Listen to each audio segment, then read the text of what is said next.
You're listening to Bro Down Podcast all fucking day. Oh, yeah. Hey, everybody. Welcome back to the Bro Down Podcast. I'm Andy Smith. And I'm Tim Fullen. This is Fight Fan Weekly. Woo! Okay. We haven't done one of these in a little while. It's actually a Fight Fan Weekly, but I do have some fight news for you I want to talk about. Numero uno, before we get started, the Johnny Bones Jones tweeting thing that's getting a lot of attention lately. Do you know about this? Him calling out Ngannou and saying he's going to retire, then he's not retiring, but he is retiring, but then he wants more money and all this shit. I know the bare bones of this, so tell me when I start being wrong. Oh, I did it. Bare Jones Bones. I know the Jones Bones about this. So I know that he was messaging Francis Ngannou about they were like trying to hype themselves up and like they had like this big beef going back and forth, and he was talking about going up to heavyweight so they can duke it out. Everyone was getting all fucking hyped for it, and apparently he actually sat down digitally, I'm assuming, with people from ESPN to hash it out, to like talk like numbers and stuff, and he was not satisfied with what they were going to give him, so he decided fuck the UFC altogether. He is done, and he will see us one day in the future. Yeah, so this is getting a lot of attention with like the way that these tweets are coming out, and I've heard a couple people talk about this so far. But I'm just looking at his Twitter feed. So May 21st, he tweeted. I can't see the times it was tweeted. It just says May 21st. Okay, so it says currently in negotiations with UFC as we speak. Next tweet just says unbelievable. Tweet after that says, before even discussing numbers, the UFC was unwilling to pay more for the Francis super fight with me to move to heavyweight. Said I could possibly earn more in pay-per-view buys. Okay, so this is one of the things that I agree with some of the people that are talking about this, which is now's not the time to ask for more money when the company's hasn't been able to put on shows, right? Yeah. So he's trying to get all these extra, things to his paycheck and all that during a time when, he thinks the UFC is in a vulnerable spot where they need him for pay-per-views. So then he just says, it's been fun, you guys. Maybe I'll see you in a year or two. Maybe when they're ready to do better business, I'll come back. Until then, health and fitness and family. And then right after that, he said, I should have worded that differently. I actually think these guys do great business. Right now, things aren't where I want them to be. Oh, I didn't know that. I didn't know that second part. Yeah. And then he said red panty night for the light heavyweight division. And then the next day he put, I've had some time to think about it, and I'm in a lot less emotion. I had time to think about it, and I'm a lot less emotional. Just sad that the UFC doesn't see my value against the scariest heavyweight in the world. Jan, I guess you're next in line. Who? Jan Blachowicz, I'm assuming. Oh, okay. I don't get what he's trying to do here. I think he's either being told he's told that these ideas he's coming up with are very good, or they are coming up with these ideas for him as kind of like a power play against the UFC. Yeah. See, I don't think he's in a position to negotiate like that. Like, we have what's going on in the world as is, right? So, like, the UFC is trying their best to throw whatever they can together, but fighters are still lining up to like put on shows. We have no lack of talent in the UFC right now. So if they say we want a UFC headlining match for a pay-per-view, we're going to get 1,000 different guys saying, sign me up, I'm in now. Plus he's had so much like problems in the past, and like he had one fight and he went right back to getting arrested. So Yeah. I don't think he's in a spot, like, I hate to say it, but like when you fuck up, you kind of have to put your tail between your legs for a little while and say, all right, I'm going to do good. I can prove myself that I'm going to be a steady fighter. And I think that's where he's at. If he was to even get a fight with Francis Ngannou. You know what? That would be absolutely phenomenal, and that would put him back on everyone's. Not that he's off everyone's radar. You know what I'm trying to say? Yeah. Like that he's fight motivated and like worldly distractions are no longer his main thing. Yeah, Like, it just doesn't. It doesn't make sense. It makes sense. I understand he wants more money and all that. It just doesn't make sense the way he's going about it. He's going in at a time when the company is going through like financial, difficulties like everyone else is because they can't put on shows. And he's now basically he thinks that when they're vulnerable, now is the time to ask for more money because he probably thinks that he's a big draw and they need him to be a big draw. But they're like, listen, we don't have any revenue from the fucking arenas because there's nobody buying arenas. So all the things that come along with that, like we don't have that extra capital or that extra money. So, now's not the time, John. Now's the time to be good to the company, so that later on, you hope you can get maybe a couple of these deals going in there. But yeah, so and like he is still going to be like a major headliner if this was a pay-per-view. It's not like he's going to come out with nothing in his pocket. Like he's still going to make fucking bank. Yeah, he gets a number off the pay-per-views, and that should be the selling point. Would be like, try to sell this fight so much that you get it on the back end with the pay-per-view buys because he is a champion and he does have the pay-per-view contract. Yeah, exactly. So if you think you're worth the draw, then prove your point. Yeah, exactly. So up next on Fight Fan Weekly, we have Corona Chronicles Part 9. Some good shit. Actually, I might be Part 10. Yeah, part whatever. Part too many. part whatever. So what is the good shit here, buddy? So there's a little bit of a toss-up with some good shit because it's actually not good shit, kind of, sort of. If you guys haven't noticed, we kind of maybe stole this segment from this low-level name dude, just this asshole called John Krasinski. He has a show called Some Good News. We never actually tried to purposely steal any of his news, but the segment is very similar. Anyway. Yeah, we're literally just trying to stop being depressed. So, and it's hilarious that we just had a podcast called Copy and Paste. But we didn't get any of his actual news. Like we did our own thing. Anyway, so John Krasinski at the beginning of this whole Corona thing came out with a YouTube channel. It was just called Some Good News, and he would just talk about good things just to like make people feel lighthearted for a little while. He would have famous guests on there. He had Steve Carell, he had Oprah, he had his wife, Emily Blunt. He had a whole bunch of other cool people. It was hugely successful. Like he made like this half-ass opening thing, and people fucking love it. People like went ape shit over it, and it is to be no more. Essentially, why did he sell it?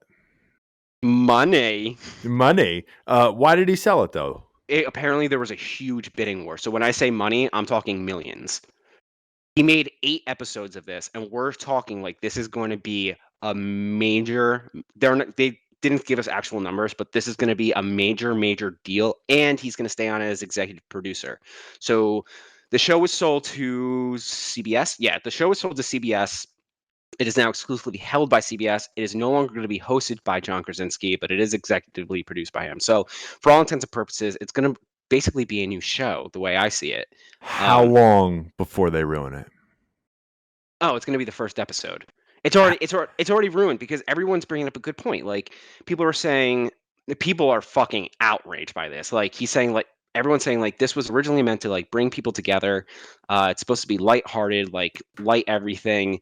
And now it's behind a paywall. So I'm sure a bunch of millennials have been watching this who don't have normal cable TV anymore, but you have to have CBS to watch it. Yeah. So you either have to have cable TV or you have to have a CBS subscription. 2, it's not hosted by John Krasinski. That's so stupid. Yeah.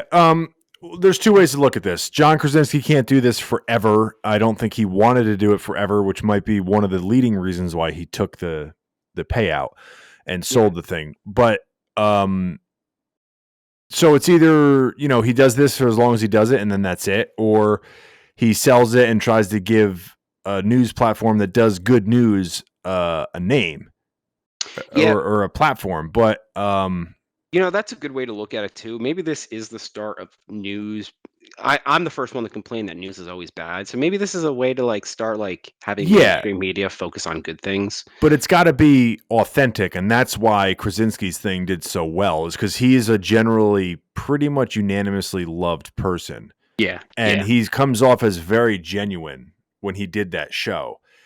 And you just can't have the like, in recent development tonight, ungodly, you know, like you get one of those people, it's not going to work. Like that generic same voice kind of thing.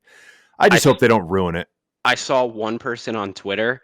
I don't remember who it was, but someone's like, the only way this is going to work is if they get the Asian actor from The Office who replaced him to replace him as the host and still introduce himself as John Krasinski. For that one episode. Yeah. Yeah, that's funny. The only way this would work. I think that would be clever. Yeah. So any final thoughts on this one? Nah. He did his thing. He made 8 episodes. He made the world lighthearted for a little while, and he made fucking bank off of it. So made a ton of money. They go into Sizzler. So buying Sizzler. Yeah, buying it. Tyron Woodley versus Gilbert Burns. All right, this is your area of expertise, dude. So Tyron, former 170-pound champ, fucking like. It's one of those guys where he hasn't been around. He hasn't fought recently for a while. He was one of those guys that when he was in there, it's like, oh, who's going to beat him? Who's going to beat him? And then Kamaru Usman went in there and beat the brakes off of him. So it's going to be interesting to see how he comes back from this, because he is one of the best 170-pounders to ever do it. Gilbert Burns is nowhere near as well known, but he's an animal in there as well. He's got a good win streak going on right now. He just knocked out Damian Maia, and he's a beast of a grappler, which is interesting because Tyron Woodley is a beast of a wrestler. So you don't really probably want to see him going down with a guy who's won multiple gold medals in multiple grappling tournaments. So that makes it very interesting. And both dudes don't mind, whipping shots back either. So yeah, this is going to be either Gilbert Burns' coming out party or Tyron Woodley's return to get his belt back.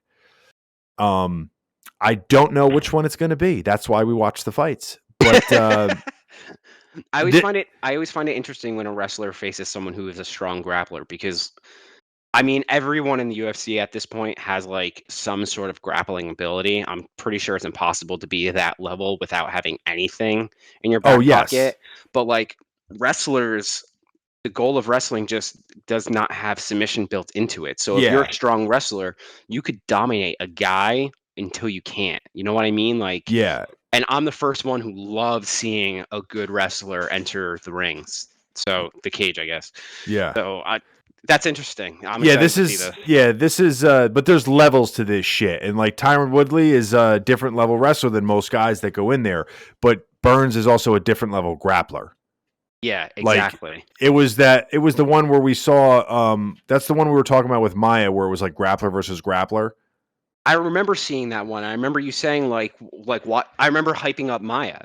Yes. Being like, he's going to dominate. And it was I'm looking now. It's a first round TKO. Yes. Yeah. You were kind of upset because we didn't get to see more grappling. Yeah. Oh, yeah, that was right. Yeah. So I think that was one of the last times I saw you. Yeah, exactly. Yeah. It was that long ago. Yeah. So this one, whoever wins this fight is right in the mix for 170 pounds, I think. Even if they're not like on paper or whatever, with the rankings, I don't know what both of them are ranked right now, but whoever wins this fight can start talking about, the title. If Tyron knocks out Gilbert Burns or finishes Gilbert Burns, if somebody has an impressive performance tonight, they are ready. I basically just say that. You don't get more ready than beating Tyron Woodley if you're Gilbert Burns. So this is the hype match. Exactly. So whoever wins this is who we're going to be talking about. Yeah, this is going to be this is one of those ones that you're going to be able to enjoy because you don't know either guy that well. You've seen Tyron fight, we've seen Gilbert fight, but like they're not huge names. Yeah. So you're going to be able to get to see like two guys of the like really high caliber and not have a vested interest in who to win, who you want to win. So yeah, and excuse me, and You're last but not excused. least, Joe Rogan moves to Spotify. Ooh, this is kind of like the Krasinski thing all over again, except slightly different. I think this one, I could be wrong, but I'm almost 100% right. Rogan has been complaining about YouTube's management decisions, I guess, in recent years about them censoring certain information and them censoring certain videos of what they see fit and what they don't see fit. And I believe that even if it's a small portion of it, there was a portion of his decision that was a moral decision where he did not agree that with what they were doing and didn't really want to be a part of it. Yeah, actually, so for the YouTube community, not for YouTube themselves, but for the YouTube community, this is probably the best thing that has ever happened, because he's not the only one. Like, we don't have enough followers to get any sort of monetary compensation off our videos yet. Yeah, we'll leave too, YouTube. Okay, we'll bring all our follower with us. So, but there's people get flagged constantly, all the time, for like the stupidest shit. Like, you can't swear at all, or you're no longer monetized. You can't swear in the first 5 minutes. Yeah. Oh, is that what it is? I believe it's the first 5 minutes. So, like, but there's all like these stringent rules, and people constantly get like negative flags set on them. So, like, it's very hard to make a living off of YouTube these days because of all these reasons. Now, Joe Rogan was probably the most watched thing on YouTube, in all seriousness, if not one of the top things. Yes, he's very popular. He's very, very popular, and he's consistent. So like, he's constantly putting things out. People are constantly not just watching current podcasts, but they'll go back to old ones too, and they're long. And YouTube that's like a big thing for YouTube. They don't just want people to watch videos; they want watch time. They want you to stay on YouTube for as long as possible. For the ads. Exactly. So with Joe Rogan leaving because of their policy, they're saying that YouTube is now taking like a strong look at their policies and are contemplating change. So like, the YouTube field is going ape shit right now, excited, because people have been complaining for years. You know what? This brings up a couple good points, and some interesting ones. Okay, so number one, this is going to be really good for people like Joe Rogan and whoever else decides to leave YouTube and go somewhere where they feel like they can really spread their wings with what they're doing creatively. It's going to be good for people that stay on YouTube that were kind of on the back burner, because now there's going to be this huge void that they're going to have to fill, and people are not going to stop using YouTube. So I think it's going to make other people that weren't as popular more popular, because now they're not on YouTube. You know what I'm saying? Like a little power vacuum. Yeah, I see your point. That's actually really good. Oh, maybe we'll take Joe Rogan's spot. Exactly. That's what I'm saying, bro. We got to jump on this shit, dog.